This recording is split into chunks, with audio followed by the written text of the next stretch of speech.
Jnanakosha, Puranas, Introduction. सर्गच्च प्रतिसर्गच्च वंशो मन्वन्तराणि च वंशानुचरितं चैव पुराणं पञ्चलक्षणम्. Vayu Purana. Lomaharshana and the other sages. King Adishima Krishna ruled the earth well. During his reign, several sages organized a yajna on the banks of the sacred river Drishadwati. The river flowed through the region that was known as Kurukshetra. The sacrifice went on for a very long time, and the sage Lomaharshana came to visit the sages who were conducting the ceremony. Lomaharshana was so named because his recitals thrilled Harshana, the body hair, Loma of his listeners. Lomaharshana was the disciple of the great sage Vedavyasa and had learned the Puranas from his teacher. He was also well versed in the Vedas and in the stories of the Mahabharata. As soon as Lomaharshana arrived, the other sages greeted him warmly. Lomaharshana greeted them in return. The assembled sages told Lomaharshana, "Great Suta, we are gratified that you have decided to grace our ceremony by your august presence. This is an auspicious occasion for telling us the stories of the Puranas. You have learnt them from the great Vedavyasa himself. Please recite the Puranas and take our thirst of knowledge." Lomaharshana belonged to the Suta class. A Suta was the son of a Kshatriya, the second of the four classes, mother. Looking after horses and acting as charities were occupations that were prescribed for Sutas. In addition, they sung the glories of kings. The accounts of the Purana state that Sutas were first born when the great king Prithu organized a yajna. They accordingly became recountaries of the great deeds of Prithu and thereafter of all kings. They also recited the stories of the Puranas. "I am a Suta," replied Lomaharshana. "It is therefore my duty to recite the Puranas. You have asked me to do that which is my duty. I shall gladly accede to your request." The ancestors had a daughter named Vasavi. She was cursed that she would be born as a fish. This fish had a daughter. The great Vedavyasa was born as Satyavati's son. Vedavyasa learned the Vedas from the great sage Jatakarna. He also composed the Mahabharata and the Puranas. "I have learned the Puranas from Vedavyasa," continued Lomaharshana. "There were several sages who lived in the forest known as Naimisaranya. They requested the wind god Vayu to tell them the answer to many questions. Vayu's replies constitute the Vayu Purana, and this is the text that I shall recite for your benefit. It is the most sacred of all Puranas and full of wisdom." "What is this business of Vayu reciting the Puranas to the sages of Naimisaranya?" asked the assembled sages. "We are not aware of it. Please tell us about it first." Lomaharshana complied. Naimisaranya forest is on the banks of the river Gomati. At a time when King Pururva used to rule the earth, many sages organized a yajna in Naimisaranya. The chief priest at this ceremony was Brihaspati, the preceptor of the gods, and the ceremony went on for 12 long years. When the ceremony was over, the winged god Vayu recited the Vayu Purana to the sages. In reciting the text, Lomaharshana began with the account of the creation. Creation. In the beginning, there was nothing in the universe. The Brahman, the divine essence, alone was everywhere. The Brahman had neither color nor scent. It could not be felt or touched. It had no origin, no beginning, or no end. The Brahman was constant, and it was the origin of everything that was destined to be in the universe, and the universe was shrouded in darkness. When it was for creation to begin, the Brahman divided itself into three. The first part became Brahma, the creator of the universe. The second part was Vishnu, the preserver of the universe, and the third part was Shiva, the destroyer. At the time of creation, water appeared in the universe and the water was everywhere. In the water was created a golden Hiranya, Anda, egg that floated like a gigantic bubble. Brahma was born inside the egg. Since Garbha means womb, Brahma came to be known as Hiranyagarbha. Since he effectively created who himself, Swayam, he is also referred to as Swayambhu. Brahma had 4 faces. Also inside the egg were all the worlds, lokas, that would be created in embryonic form. The earth was there with its land, mountains, oceans and rivers. The moon, the sun, the stars and the planets were there. Also present were gods, demons, humans and other living beings who would be created. This was the original creation of the universe, Sarga. But at the end of one Brahma's day, a minor destruction takes place. The universe is once again flooded with water during Brahma's night. Brahma, Vishnu and Shiva are not however destroyed. Each of Brahma's days is known as a kalpa. Thus a minor destruction takes place at the end of each kalpa. When a new day dawns for Brahma, creation begins afresh. This periodical process of destruction, pralaya and recreation is known as pratisarga. The present kalpa is known as Varaha kalpa. Why is the present kalpa known as the Varaha kalpa? Asked the sages. Lomaharshana told them the story of Vishnu's boar Varaha incarnation. At the end of the last kalpa, there was a destruction and the universe was flooded with water. Vishnu slept on the water as long as Brahma's night lasted. Since Nara means water and Ayana means resting place, Vishnu is accordingly known as Narayana. When Brahma's day dawned, he wished to embark on the process of creation. But where would the created beings live? There was no earth for them to live on. The earth had been submerged under water.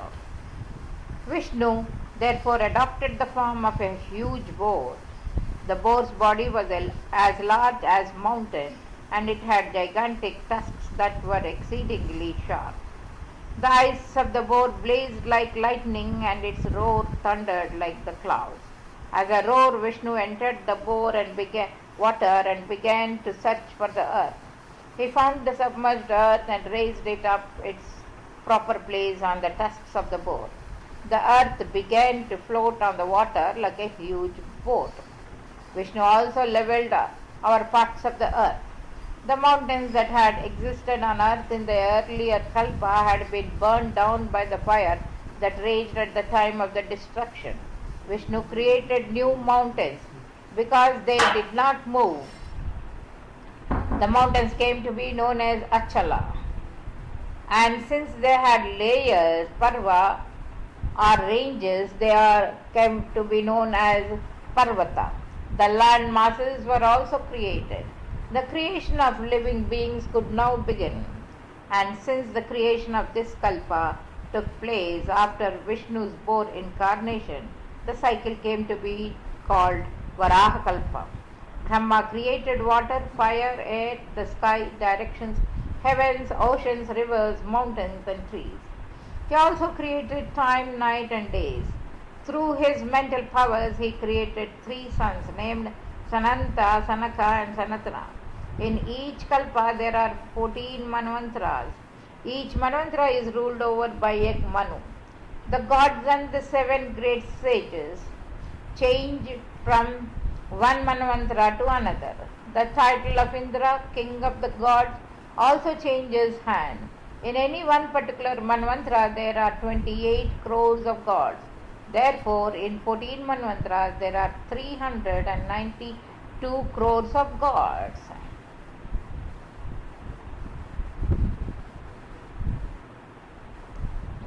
Yugas.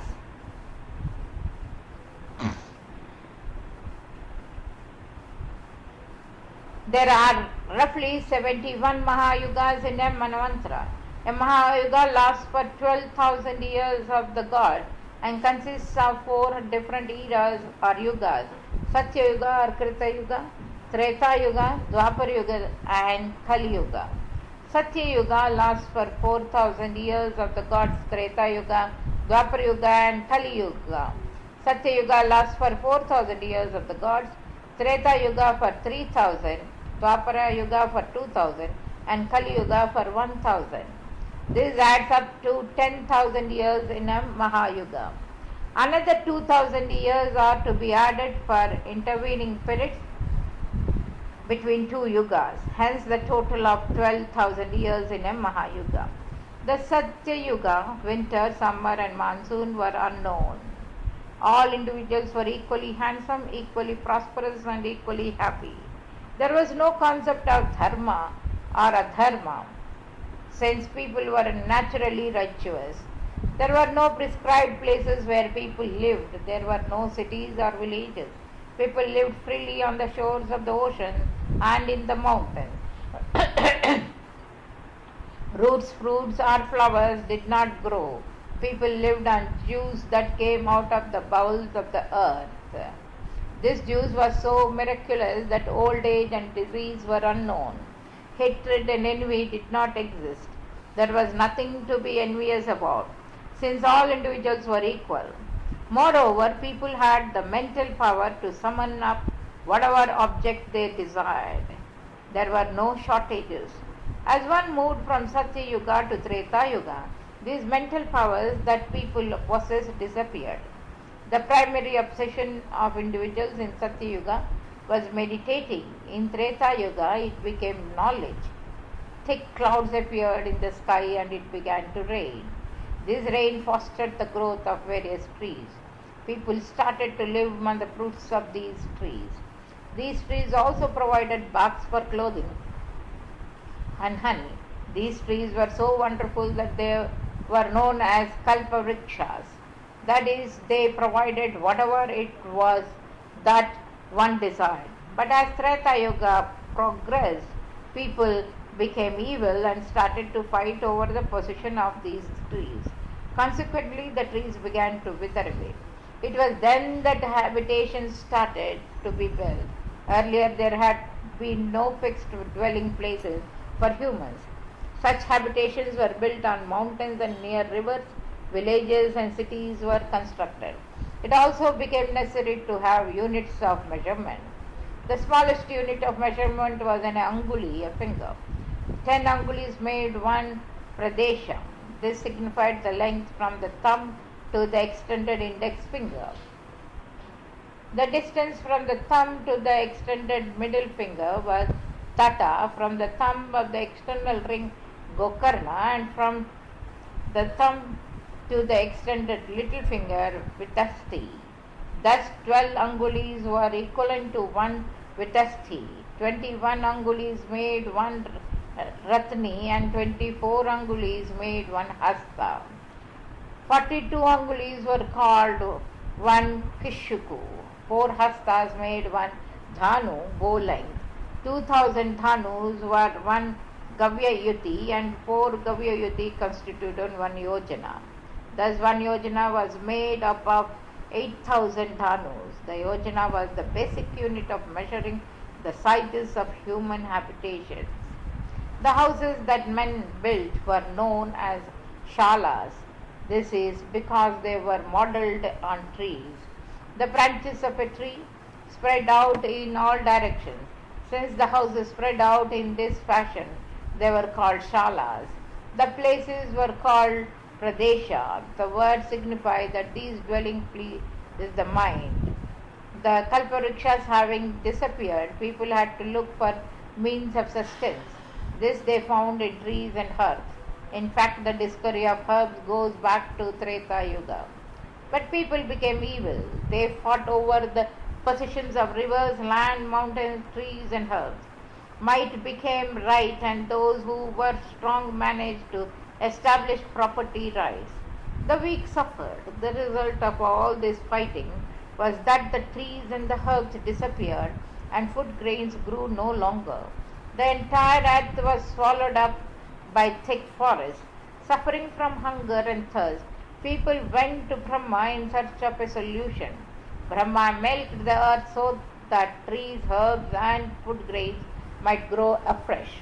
To make sure that people did not fight again, Brahma laid down the precepts of virtuous conduct.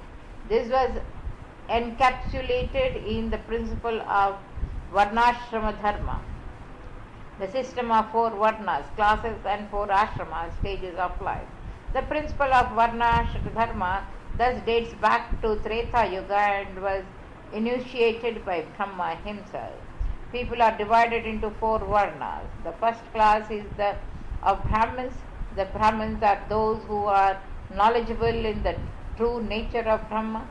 Their primary occupations are performing sacrifices, studying and receiving alms. The second class consists of Kshatriyas.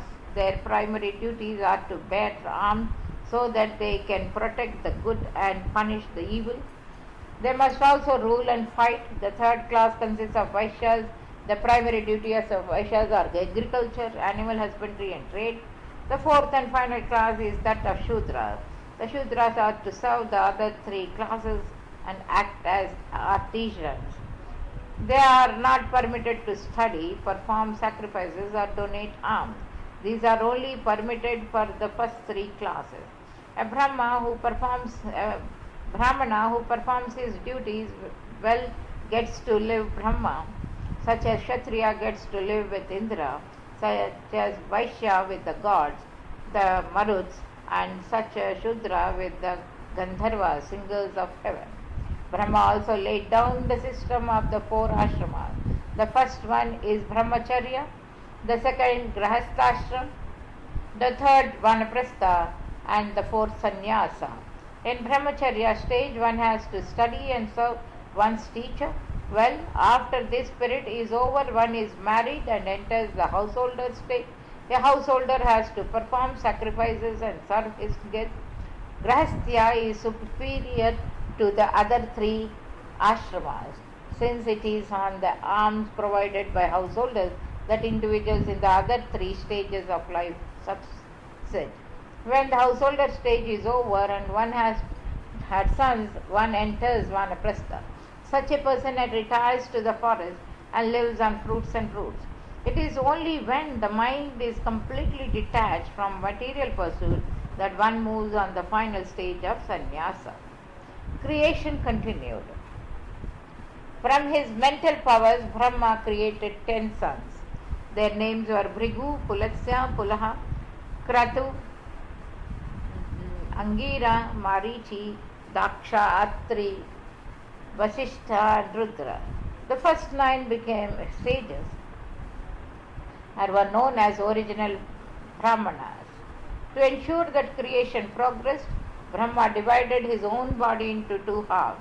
The male half was known as Swayambhu Manu and the female half was known as Shatarupa. These 2 married and had 2 sons named Priyambrata and Uttanapada. They also had 2 daughters named Akuti and Prasuti. Prasuti married Daksha and they had 24 daughters. These 24 daughters became the mothers of all living beings. 13 of the daughters were married to Daksha. Of the remaining 11 daughters, Sati was married to Shiva, Khyati to Bhrigu, Shambhuti to Marichi, Smriti to Angira, Priti to Pulasya, Kshama to Pulaha, Sanmati to Kratu, Anusuya to Atri, Urja to Vasistha, Swaha to Agni, and Swadha to Agni. Swadha to the ancestors. Brahma told Shiva, "Why don't you create some beings?" Shiva agreed with Alakriti, but all the beings whom Shiva created were just like him in form. That is, they were immortal. "What are you doing?" exclaimed Brahma. "Don't create beings who are immortal. Create those that are mortal." "I will not create mortal beings," replied Shiva. "Then stop creating," responded Brahma. "I will take care of creation myself." Shiva ceased to create, but the beings whom he had already created came to be known as the Rudras. They were given rights to offering made at sacrifices together with the other gods.